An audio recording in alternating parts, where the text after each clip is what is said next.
Hey guys, come with me to my first rally event in Secunda where I was able to be a co-driver for the very first time. This was my first time ever participating in a rally, and the day started super early with the whole team getting ready for the day. The mechanics would prep the car for the stages and scrutineering while the co-driver and driver went out on the recce run, where we were able to check the pace notes and make any alterations. Each team was allowed one run around the stages during the recce, and when we were back, it was time to kit up and prepare for the rally. Being a navigator is an extremely complex job and requires way more than what meets the eye.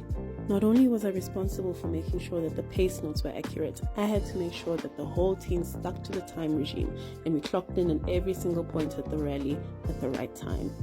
I was lucky enough to be coached by the incredible Sean Fisser and the legendary Carolyn Swan, who also navigated for Janelle de Villiers at the Dakar Rally. How incredible.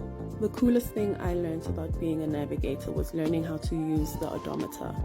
With the odometer, I was responsible for making sure that we were able to track our distance in accordance to the liaison notes.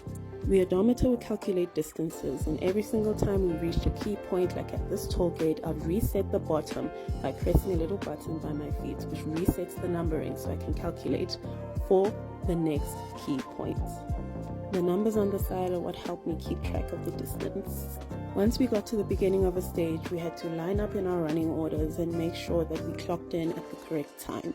Sometimes there were delays, as some of the rallies take place on farms and there's a lot of livestock which run around, so they had to clear it up, and this time we just lined up, had a little chat and waited for our time to start. Once it was time to start the stage, I'd hand over our timesheet to the marshal and check for safety to make sure everything was in order for the stage. The marshal would hand back the timesheet with our clock and time, and that's when we would get ready to rally.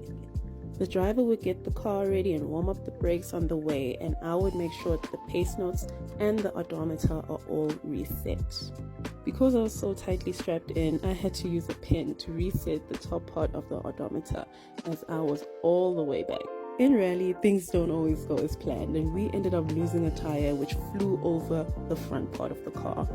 We went looking for the tire and eventually found it, and once that was done, we called the mechanics and reflected on the day. We took in the scenery and waited for the rest of the team, and the mechanics came by to save the day. They changed the tires super quick, and I asked to lend a helping hand under their instruction and guidance. Once the car was repaired, it was time to go back to the service park and prep for another day of rallying. Thanks to the Shield Racing team for the experience.